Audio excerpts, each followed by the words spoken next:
Hello, I'm Veronica Dudo. Police and fire officials rescued 46 dogs from dangerous smoke conditions at a kennel in Fairfield. The pet boarding facility was filled with smoke caused by a fire at a neighboring business. All of the dogs were checked out by veterinarian professionals. A Matawan man has been sentenced to 30 years in prison for killing his father and hiding the body in the basement in 2022. 33-year-old Joseph Knapp pleaded guilty earlier this year. He must serve 85% of his sentence before becoming eligible for parole. A former rabbi who was serving a life sentence for the murder of his wife has died. Fred Newlander had killed his wife in Cherry Hill back in November of 1994. The 82-year-old died while being housed at the infirmary unit at the New Jersey State Prison. Jersey Avenue near Greenwich Village has been transformed into the 1960s for the upcoming film A Complete Unknown. The biopic follows musician Bob Dylan's beginnings as a folk singer. Antique cars, signage, and even the trash on the ground were all from that period.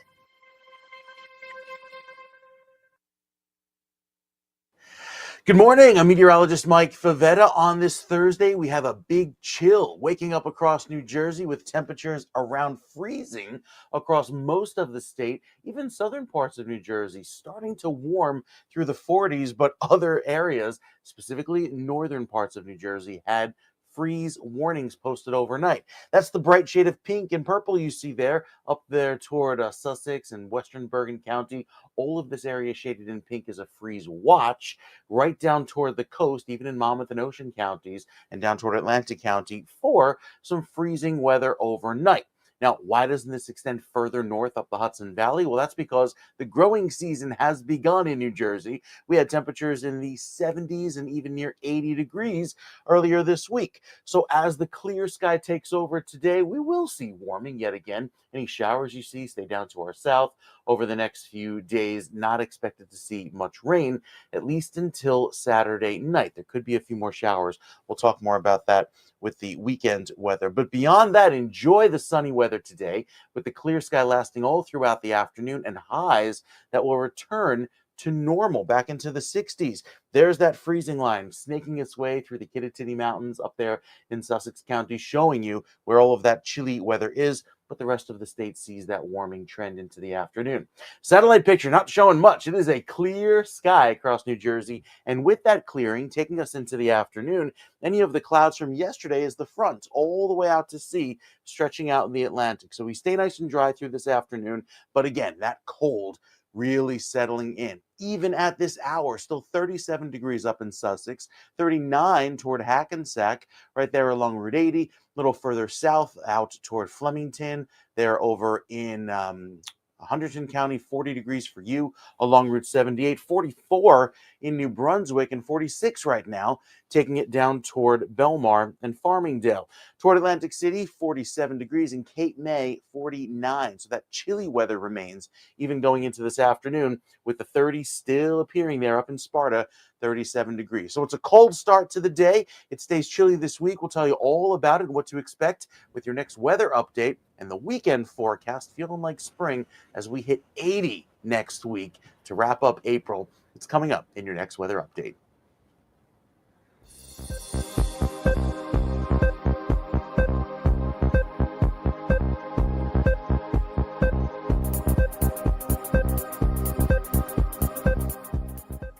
Hello and welcome to the New Jersey Morning Show. I'm Cara Falco. And I'm Mike Favetta. Thanks for joining us this morning. Absolutely. Well, Mike, we've talked about it before, but Newark Liberty International Airport just celebrated its Terminal A being awarded Best New Airport Terminal in the World. Take a look.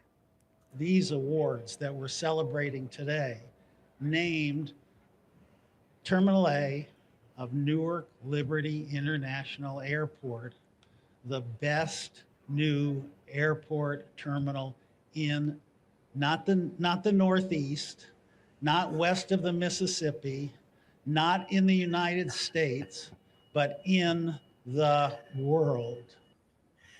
Pretty important to make that distinction, in the world. It was airport evaluation company Skytrax which presented the award, which was decided by a combination of traveler surveys and audits. Newark Airport's Terminal A opened in January of 2023 and features an ample amount of art pieces, over 60 concessions, and play areas for children. Mike, have you had a chance to travel through Terminal A? Not yet, but I hear it's quite impressive, even rivaling all of the accolades that LaGuardia is getting across the river. Oh, 100%. It's definitely it's very comfortable. That's really the biggest thing. There's lots of like plush seating. There's lounge chairs now, so you're not just kind of in those like theater style, similar to an airplane Sure. seat where you're kind of all cramped together. All the outlets work. There's lots of new charging outlets for the USB ports versus just plugging in your phone. The food, honestly, the food is very good. I actually I know a couple of the chefs that have opened, extensions of some of their regular restaurants in Terminal A. And it's just, it is like Disney World. Once you're in there, they got you. So you pay the premium for it, but it's good. That's exciting. And I think it's really testament when people I know kind of go out of their way just to travel through that new terminal, even if it were a further, car ride than another airport, just because it really, I guess, is that great. It really is. Yep. No, it's definitely a well-deserved award. All right. Moving on to some other news, police officers rescued 46 dogs from a structure fire in Fairfield. The fire started at a neighboring building at the industrial complex where Canine Resorts is located. Smoke alarms at the Canine Resorts were activated even though the fire was next door. Officers and firefighters were able to pull all of the dogs out with only minor injuries. All of the dogs were then checked out by veterinarians.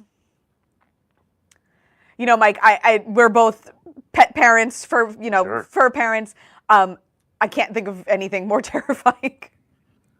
Yeah, even with, the alarm working and kind of you want to hear stories like that all of the safety precautions were in place and all of the checks and balances worked so that there were only minor injuries, even in the event of a fire. So we like good stories with the good outcomes. We do, absolutely. Yeah, because so many times you hear that the fire alarms weren't working or they malfunctioned, etc., and the outcome is much different. So stories like that, a positive spin right here in 100%. Fairfield. Coming up, New Jersey politics, Laura Jones joins us to discuss the surprising passing of Congressman Donald Payne Jr. And later, we see why Newark Airport hosted over 100 puppies on their planes.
Welcome back to the New Jersey Morning Show. In surprising political news, Congressman Donald Payne Jr. passed away yesterday. Payne, a Democrat and a six-term congressman, suffered a heart attack on April 6th and had been unconscious and on a ventilator at Newark Beth Israel Medical Center. Governor Phil Murphy releasing a statement saying Donald's love will live on in the homes of his neighbors in Newark, who now have access to safe drinking water and the good paying jobs he helped create for his brothers and sisters in labor. Congressman Payne was 65. Joining us now to talk about Congressman Payne is the host of New Jersey Politics, Laura Jones. Laura, good morning. Hi, good to see you both. Good to see you. This information kind of really came as quite a shock yesterday, didn't it? It did. It did. He had a heart attack earlier this month. He's been on a ventilator, and there was one report I read on the New Jersey Globe that indicated he had a medical event. His staff really seemed to downplay it, saying they hope that he's able to return to the floor and he's able to make a full recovery. Meanwhile, he was apparently on a ventilator and not doing well. He had some other pre-existing health conditions as well. But again, this is somebody who is very well liked, very well respected, six-term congressman from New Jersey, kind of a low-key, but nevertheless very effective at what it was that he did. Served in the U.S. House of Representatives since 2012. He succeeded his father, Donald Payne Sr., who was the first African-American congressman from New Jersey. Again, he was known as a tireless advocate for his constituents, fighting for issues like infrastructure investment, public health, gun violence prevention. He served on some key congressional committees and subcommittees, including the House Homeland Security Committee, Transportation, and Infrastructure Committee. Again, 65 years old, and this is taking a lot of people by surprise.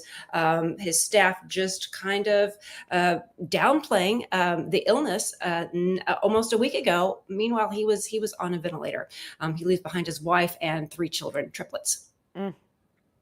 Wow, Laura, now you saw the big bow tie there that he's famous for, something that Governor Murphy even mentioned. Now, his district, is it just Newark, or does it also include some of the surrounding towns there, such as the ONNJs, or extending up in that direction? Right. Yeah. The 10th congressional district, right? It is not just Newark, and it is considered a very, very blue, a very, very safe district. And I think we're probably going to get into that. What happens next? But people from around the area, but he is known so much for being from Newark. Ran for freeholder, and kind of took steps similar to his father.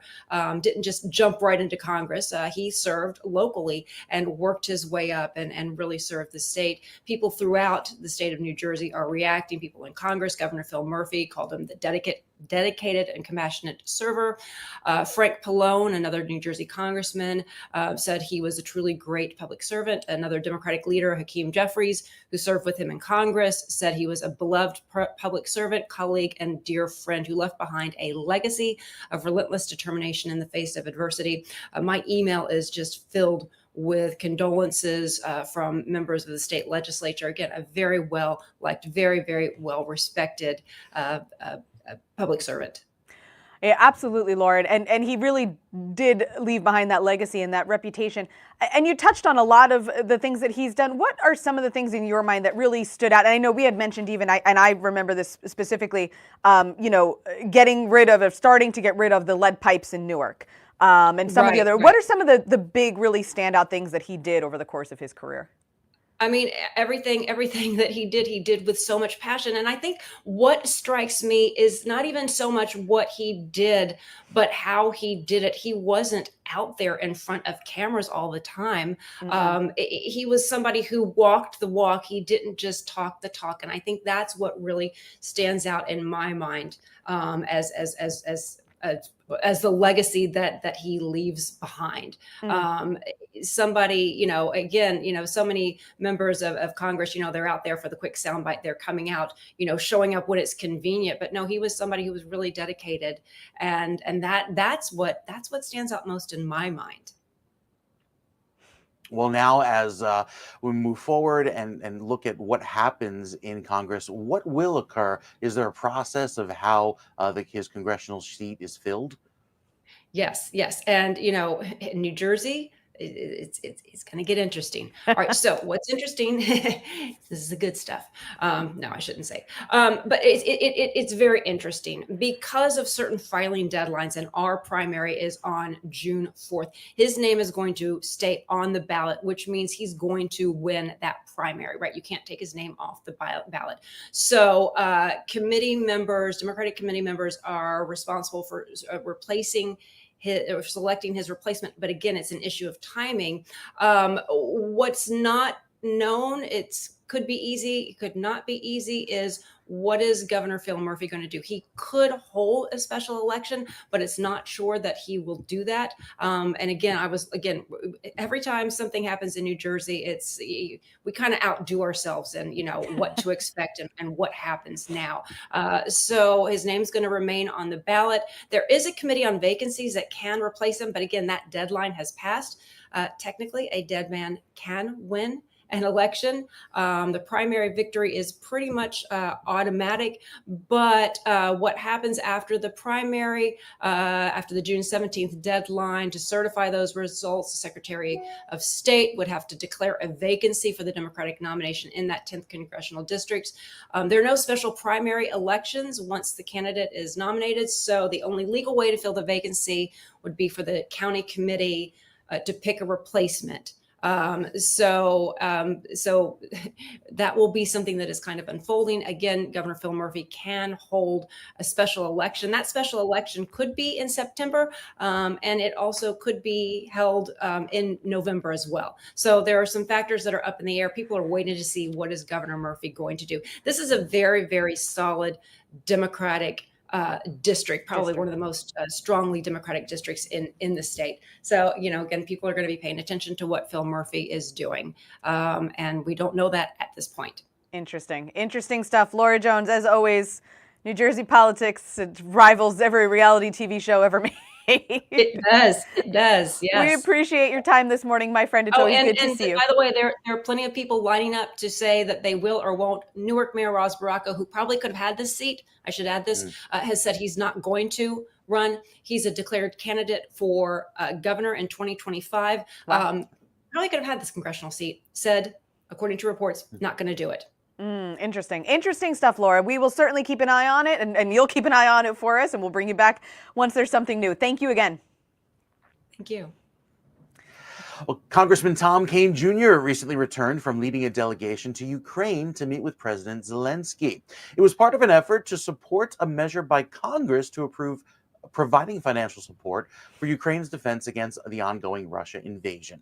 Here he is with a meeting with Zelensky. Thank you for having us. It's great to be with you again. Thank you for your leadership and that of the Ukrainian people. We, on a bipartisan basis, as members of Congress, are here for the people of Ukraine, and it was a strong bipartisan vote to ensure that we stood with people of Ukraine and the ideals that you as a people espouse, and the fact that you are fighting against illegal Russian aggression. And it's important that we stand with you as fellow leaders of the people who value freedom. And the House of Representatives did pass supplemental security funding for Ukraine with bipartisan support. Coming up, how a patient who received a life-saving operation at Hackensack Medical Center is giving back with a DIY fundraiser. Plus, a look at the American Theater Group's new show, Canned Goods.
You're watching the New Jersey Morning Show. I'm Cara Falco along with Mike Favetta.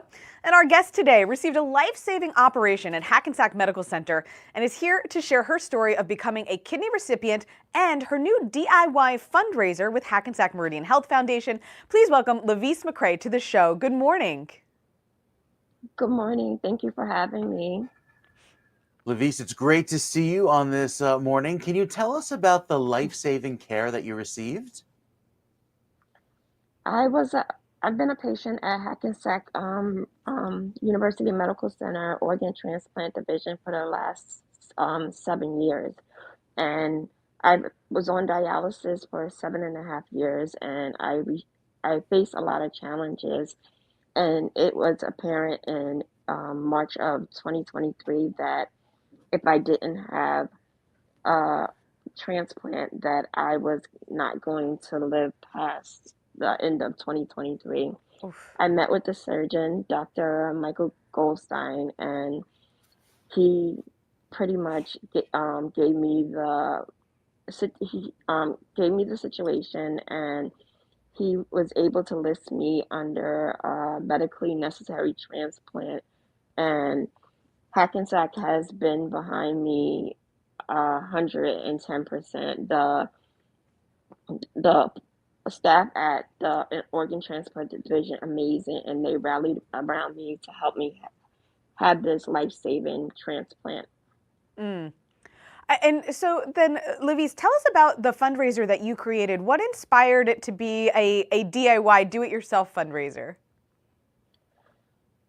I am just grateful that I can actually live.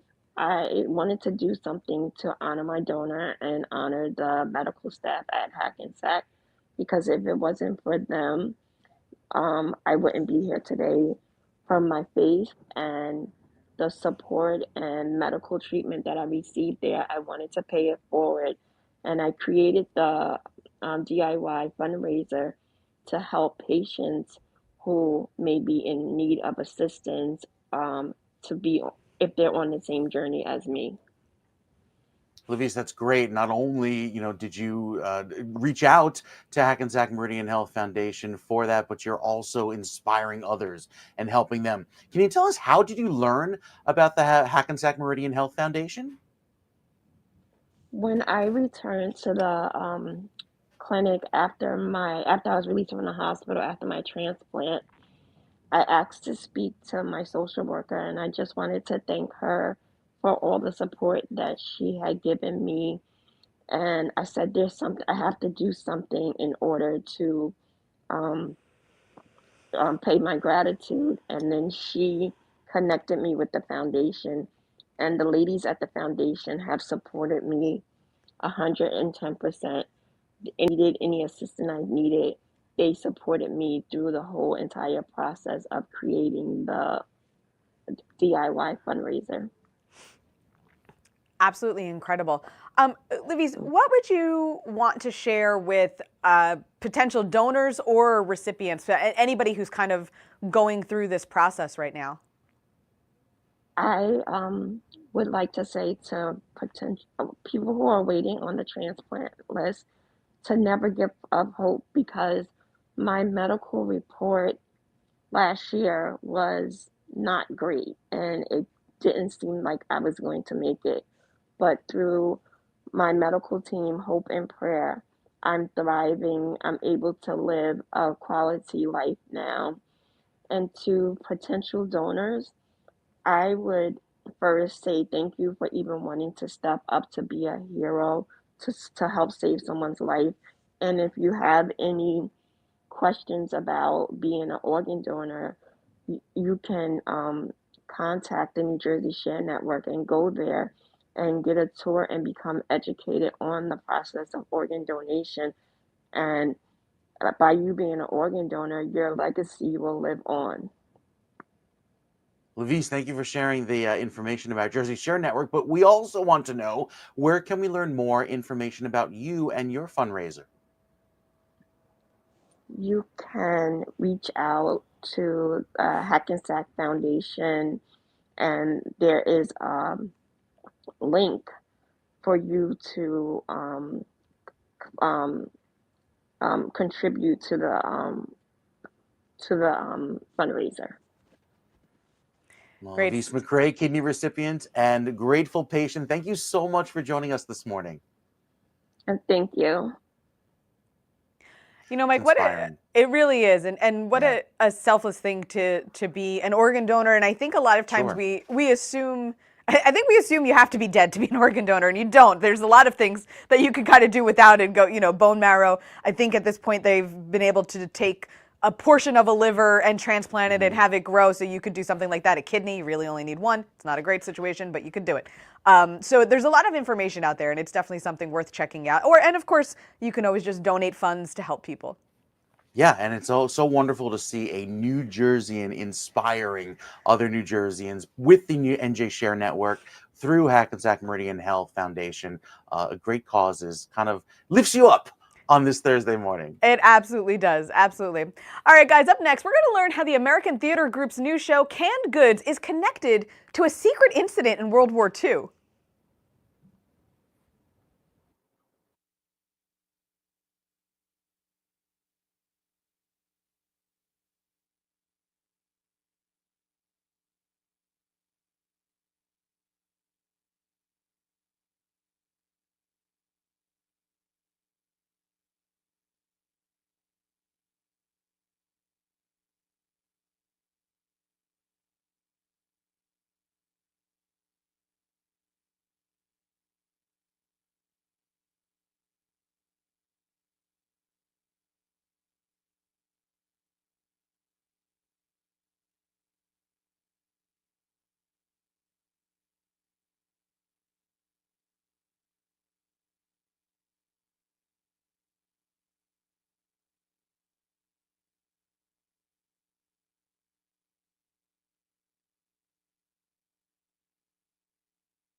Welcome back to the New Jersey Morning Show. I'm Mike Favetta along with Cara Falco. A new poll shows that New Jersey is backing a fee for electric vehicle owners. Yeah, the Fairleigh Dickinson poll says 65% of New Jersey voters supported a $290 annual fee for electric vehicle owners to help pay for the cost of maintaining roads and transportation infrastructure.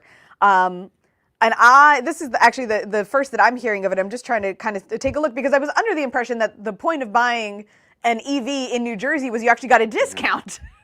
You do at the front end. Yes. Yeah.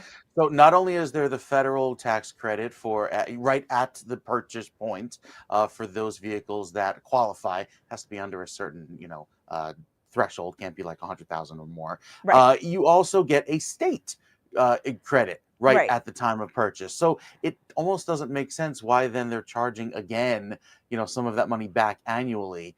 Seems counterintuitive, honestly. Yeah, that's exactly what I was like. That doesn't make any sense to me. Why would you? The whole point was to promote the purchasing of these vehicles and get the gas powered ones off the road.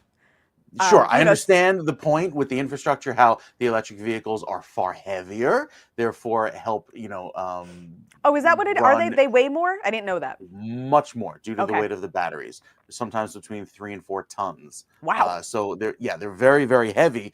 There's actually, the glass bridge down in, is there Manasquan? There's the glass bridge. You actually can't drive over that with most electric vehicles because it's only a 3-ton weight limit. So, fun Wow. fact for you. Yeah, because I've been an electric vehicle owner since 2016. I was just going to say, I And was like, I know while you have one. And this is Yes, why you know all yes. this stuff. Okay, so you So explain. since in 2016, when it was very nascent, it was very new. There were very few charging stations, but at the time had home charging. So it made sense, especially with the discounts for Easy Pass crossing the bridge. It was far cheaper to commute. Now, with so many electric vehicle owners on the road, yes, there are some more, and I want to emphasize some more charging stations. The maintenance of the other chains of charging stations is not well kept, so they're constantly broken. There's really not that national infrastructure that we were promised a few years ago, and it's harder when you don't have home charging because you now have to wait in line. Waiting 10 minutes at a charger, not the end of the world. That's fine. When all is well and good with your vehicle, but to wait in line to then plug in is it doesn't check the box for, oh yeah, this is a good decision. This is not a good just way for to my go. wallet, but for Yeah. the planet. So Yeah, I don't and know how an additional fee will help that sway the yeah, I'm not decision I'm of not New seeing Jersey that more. working out real well either. So I think it was. I get it. Yes, there is more maintenance required for roads with heavier vehicles on them, and EVs are a part of that. But maybe not the best solution for EV adoption, especially when people are trying to find better ways for their wallet. More affordable ways, yeah. Yeah. All right. Enough of that. The American Theater Group is presenting its new show called Canned Goods, the story of the secret incident that started in World War II. Here to talk about it is producing artistic director Jim Vigas. Jim, good morning. Welcome Good to the morning, show. guys. How are you? Thanks so much for joining us this morning. So this sounds so interesting to me. Tell us a little bit about the show. Well, the show is a play about an incident that is not very well known. In 1939, Hitler, in order to justify his invasion of Poland, staged an attack on Germany. And what he did was he took 3 German prisoners, dressed them up in Polish uniforms, and then put them at the Polish-German border, shot them, and claimed that Poland was trying to invade Germany, and therefore Germany, to defend itself, has to invade Poland. It's a piece of history that most people don't know about, and our playwright Eric Kahn put together a fascinating, compelling play that I think audiences are really going to really take to. That is a very fascinating I piece did of not know that. history. Wow. No, So not- what not is did I, and I'm a history buff. I didn't know about that either. And interestingly enough, I read it a couple of years ago, just as Putin was threatening to invade the Ukraine. And there was talk about he was going to stage some type of fake incident to justify his invasion. Well, Hitler did that 75 years earlier. There you go. History doomed to repeat itself. It certainly does. So what inspired the American Theater Group to put on this play? Well, American Theater Group is a relatively new theater, and we try to do new works by American playwrights and undeservedly neglected classics. You may have heard that we just did a version of A Little Night Music, and while it's not a neglected classic, we did it in a fascinating new way, which people really took to. We like to do new plays and find new voices, and Canned Goods is by a first-time playwright. And candidly, when I read the play as a courtesy to someone who sent it to me, who knew the playwright, and as I read it, I kept getting agitated and upset and angry, and then the next day I found myself still thinking about the play, and 2 days later I found myself still thinking about the play, and I thought, wait a second, if I'm thinking about this play 2 days after I read it, there really is something here. I need to give it another look. And I read it. We did a reading of it a couple of years ago, which was well received. And then we decided to add it to our season, and we're very glad. We just started rehearsals a couple of days ago. That sounds amazing. And so what makes Canned Goods such an important show? Especially in this climate, about what is truth and what's not truth, what is real, what is fake news. This show really speaks to the times we're in. Yes, it's a historical piece, but as you said, Cara, history tends to repeat itself, and we think the audiences need to be able to see that there are times where you have to look past what some people are saying and really investigate what really happened. It's a play for our times, even though it was about something that happened years and years ago.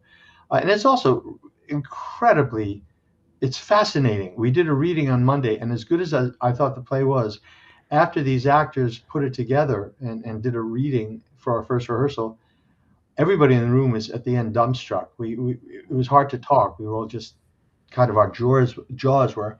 You know, it was great. It was great, and we can't wait to put it on its feet in front of a live audience with sets and costumes and lights and all the physical productions that will make it even more powerful. Can't wait. Tell us more about the production. What is your role in the production of this play?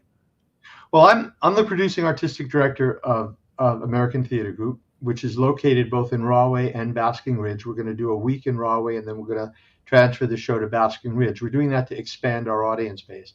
My role is to find the scripts, help raise the money, choose the director and the designers, and then help oversee the casting and just sort of oversee everything. We have a wonderful director in Charlotte Cohn, who is really exciting and interesting and has some great takes on the material.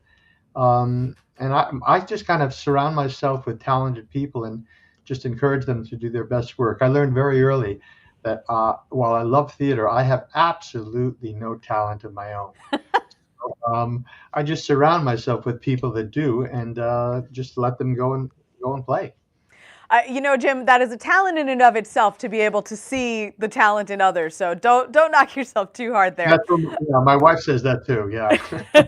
Hey, listen, where can we learn more about the show and get tickets? Sure.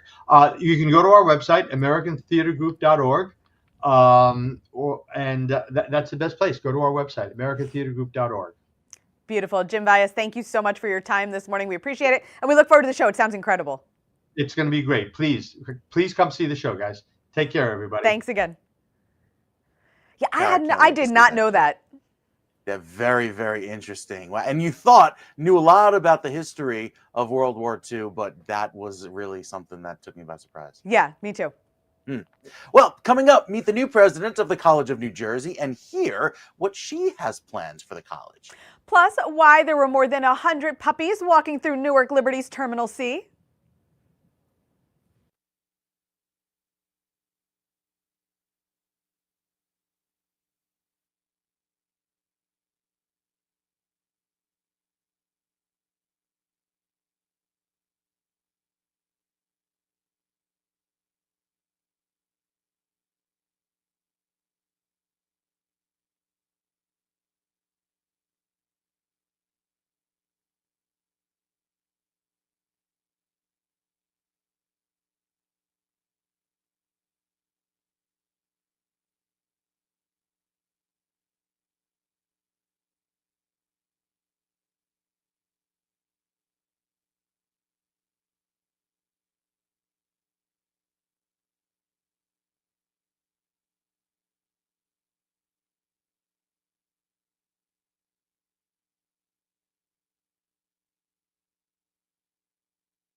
Welcome back to the New Jersey Morning Show. Well, we hear a lot of stories about malls and department stores closing around the state. New Jersey known for its malls, so we've lost quite a few. But Macy's is opening one of its first small format department stores in Mount Laurel. The 30,000 square foot store is located next to a Wegmans in a busy shopping center. And Macy's is planning to build 30 smaller stores over the next 2 years away from malls, including one in Cherry Hill and another in North Jersey. So these are going to basically be freestanding Macy's stores that are smaller than the anchor stores that we're used to seeing at the malls. So Mike, what do you think? I think that might actually work out for them. I feel like it's a throwback to the 80s. I remember going on the Green in Morristown and there being a Macy's there. It was next to Epstein's and all the other traditional 90s stores that have now since long gone. But still, to have them nearby, they're, I guess maybe it's now becoming more of what the modern shopper wants, something smaller, more convenient, rather than hauling it all the way to a large, bigger mall. Yeah, that may be the case. And I know for me personally, and I think particularly maybe as a woman, if I'm buying clothing, I want to go and touch the fabric. I need to try it on, because when I order things online, what happens when I order things online is I'm like, all right, let me buy it in like what I think is my size, one down, one up. I'm going to try them all on, and then I got to return them all. And it does become a hassle versus let me just go to the store, try it on, and buy what works. And I'm a big fan of the tactileness, the touch of fabric. And so if the shirt doesn't feel good in the store, I'm not going to buy it. So, maybe that might change the dynamic of shopping, how people want to head more to brick and mortar stores. We'll see. Interesting stuff. All right.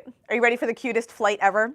Over 100 puppies alongside their human volunteers navigated Newark Liberty International Airport's Terminal C as part of their annual training program. So these puppies are part of New Jersey nonprofit organization, The Seeing Eye, which helps blind and visually impaired people with the use of guide dogs. I'm the director of canine development at The Seeing Eye, and puppy development is part of canine development. Right here we have, I think, about 100 puppy raisers with their puppies. These are puppies that they are raising for the Seeing Eye, and the puppy's goal is to become a Seeing Eye dog. And all of the people who are raising them, their hopes are on these dogs graduating and becoming Seeing Eye dogs to help somebody who is visually impaired. So today, they get to practice all of their basic obedience skills, but they also get to experience the world here at the airport, which is so important for them when they grow up to be a Seeing Eye dog. All puppies for the Seeing Eye Puppy Express here at Newark Airport, please board for your puppies. We're from Berks County. We've been involved in it for 25 years. It's an amazing program. Big question is, how can you give them back? You can, because we may want them, but people need them. And these dogs are bred to do this. They want to do this. They'll be happy as a guide. I'm Tiffany with the Port Authority, and we understand that travel can be stressful for some, and the Port Authority is always seeking opportunities to alleviate that stress for all of our customers who travel to the public. It's why we've partnered with the Seeing Eye organization for nearly the last 30 years, and thousands of puppies have traveled through the airport to get trained. This is our German Shepherd. He's Richard, and he's just about ready to go back. He's 15 months old. And this is Melon. She is a sable German Shepherd, and she is 17 weeks old, and she's doing pretty well. Seeing Eye is really looking for puppy raisers, and we would love to have you join our team. You can reach out to the Seeing Eye, go to theseeingeye.org. We definitely need more puppy raisers. There's definitely a demand for puppies for blind people, and we would love to further the cause by getting more raisers. Too cute. I know that they're working dogs. In high school we had a blind history teacher, and his dog, she was so good. She was so well trained, obviously, but he used to, like, after school was dismissed, he used to let the dog run around with all the girls, and we loved to play with her. I mean, we had so much fun. And it was just really great. And he had gotten her through the Seeing Eye as well, because they're actually based in Morristown. And just, what a great thing to see. You don't think about that, right? Like, not only do you have to train this dog to work with a person, you got to train them to navigate intersections and street crossings, airports, train stations. Yep. Like they need to be able to understand and do all of that. Yeah, and that advanced training takes upwards of 2 years for these dogs, especially with, my dog, a service dog dropout, didn't make the final cut because Doppler. only 30% of dogs that are bred for these trainings and that go from puppy raisers into service dog training only make it, past the finish line. It takes a lot. It's a lot of effort, a lot of energy, a lot of money, but in the end, you can really pick out a service dog in public just to see how calm and how They well have that trained they are. demeanor. They really do. They certainly do. Speaking of other animals, the Cape May Zoo celebrates the 20th birthday of their bobcat, Mr. Peepers. Mr. Peepers was a former pet in need of a home and was taken to the zoo in 2007. He likes to spend his days sleeping in the hammock and eating meat-flavored baby food. Oh, Mr. Yeah, Peepers. nice life for him. Nice life. Very nice life. I don't know about the meat-flavored baby food, but the hammock sounds good right about now. It does. Well, happy birthday to him. You know what? I'm always floored when we hear about those stories of people who have wild animals as pets, and it's like, and they do. Thankfully, we have places like the Cape May Zoo and others, sanctuaries and zoos around the state that will take them in, but leave them outside. That's where they belong. All right, guys, there is more New Jersey Morning Show coming up. We'll be right back.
watching the New Jersey Morning Show. I'm Cara Falco along with Mike Favetta. Well, the College of New Jersey has appointed a new president this year. Dr. Barbara Gittenstein is the college's first woman and Jewish president, and she joins us now. Dr. Gittenstein, welcome to the show. Oh, it's such a pleasure, but I do want to clarify, I'm not the new president. I was president from 1999 to 2018.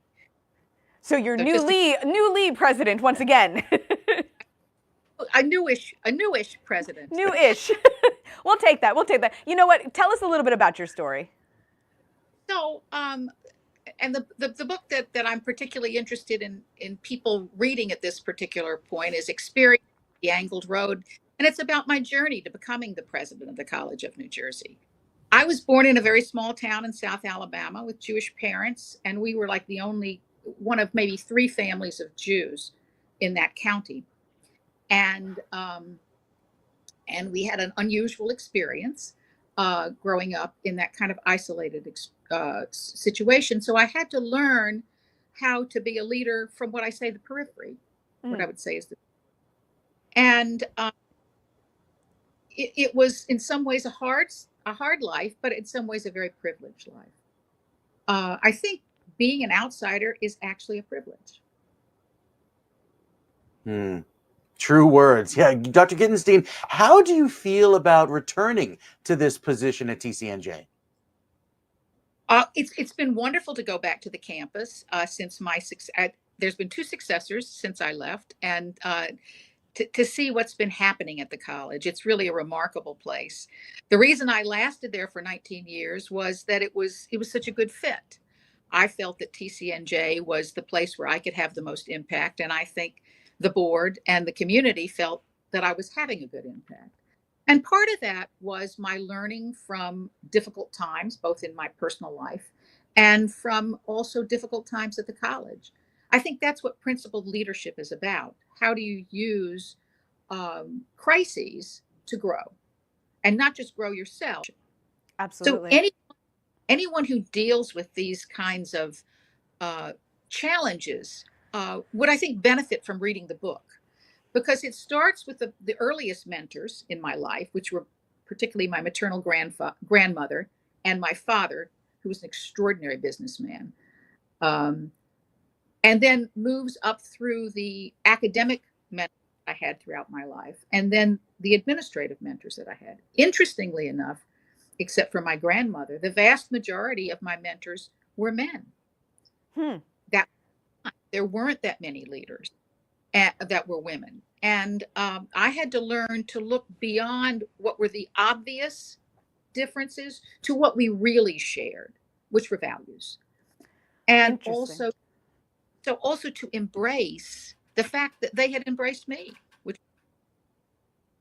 So, Doctor, what then, since we're talking about the challenges that you've overcome, what do you, as you take this role on once again, see as the biggest challenges that you are facing now and going forward? Well, right now, I am not a president. I am a consultant, and I do a lot of consulting for institutions of higher education.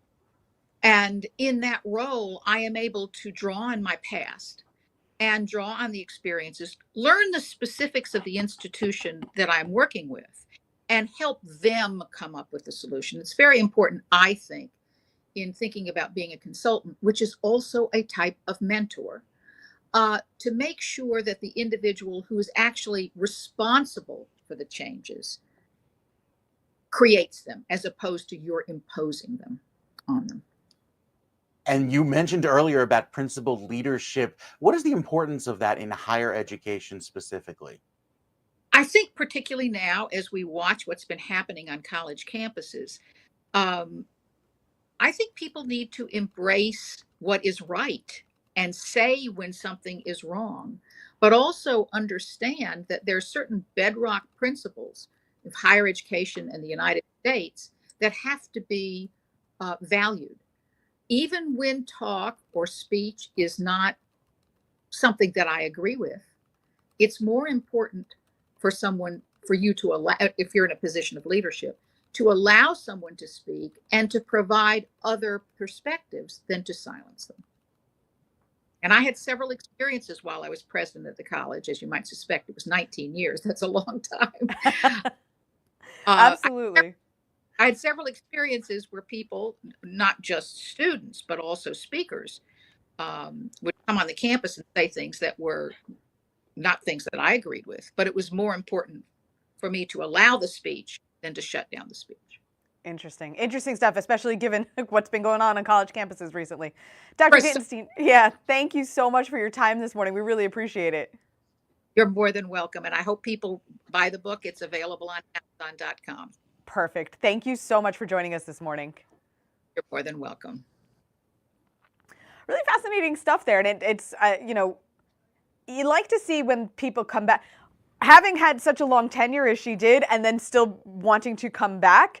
I think that speaks a lot to the environment over there at TCNJ. Sure, that does. You know, such that welcoming kind of state school. On a smaller sense, you know, I went to Kane, you went to Rutgers, vastly different sizes. I was on the smaller side. Very Rutgers is different like experiences. A city in a city, yeah. So you can kind of get that, you know, that smaller, more one-on-one relationship, and that's great for some students. Absolutely. Speaking of the bigger university, Rutgers University student is suing the school because of a recent teachers' strike, claiming that the strike was selfish and illegal. The student says that 67,000 students were impacted and they deserve justice, accountability, and compensation.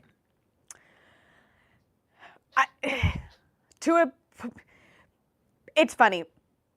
Having been a student at Rutgers, I can see their position, and I was very blessed. My education was paid for, so I don't have student debt, but I could really see where these kids, and given I have watched the cost of that school go up in the years since I've been there, you know, it's not cheap, even as a state school. It's not cheap, right? And so to have those kids paying that tuition with interest and not be able to get their education, I can understand their anger. And at the same time, as an adult who now has an education and a career and a job and a mortgage, I understand that those teachers deserve the compensation that they deserve. They do a lot of hard work. So, you know, it's really one of those things where I can see both sides. Yeah. The lawsuit is kind of throws me, considering how I feel like there's a better way to go about it, you know, considering you never want to bite the hand that feeds you. And in this case, I don't know, maybe it was a pre-law student who was just a little overzealous, but flexing his muscles a little. Yeah, but okay. In this case, I guess makes a point. We'll see. We'll see what they say. I don't know. It might work out for them. I don't know. All right, guys. There is more New Jersey Morning Show coming up after this.